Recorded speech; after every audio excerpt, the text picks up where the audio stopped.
Well, hello there. Today I want to share with you some books that I recommend. Now, these are in no way required reading, but they're just some things that over the years I think really stay true to the message that Teach a Child to Read with Children's Books has tried to share with you guys. And that's when we instill the love of reading in children, when we use real children's books, when we read aloud to them, when we believe in them as readers, we will raise lifelong readers. So here are some of my favorites in no particular order. The first one is Reading Magic by Mem Fox. Mem Fox is from Australia. She is also a children's author, but she talks about when we read aloud to children, when we share the love of reading with them, it is almost like reading magic. Now, I know for some of you it's not, and there's a little bit of work involved, but I still think this is a really sweet book to read, and it's short and quick.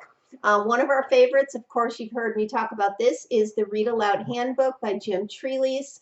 Jim Trelease wrote the foreword for our book, Teach a Child to Read with Children's Books, and that's pretty exciting. He is what we would call the father of the read aloud.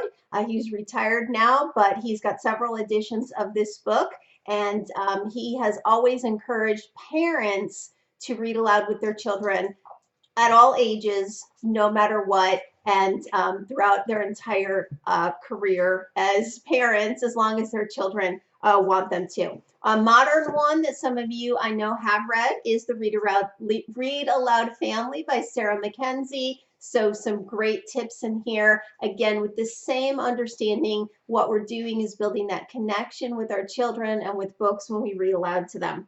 One of my other favorites, especially if you are an educator, this is called The Book Whisperer by Donalyn Miller. You'll see me quote her often, but this is awakening the inner reader in every child. She was a sixth grade teacher in Texas. She now works for Scholastic and has other books and a blog. I believe you can check that out. But she just believes, again, that allowing children to read is what makes them become better readers. Forget about all this testing and things that we do.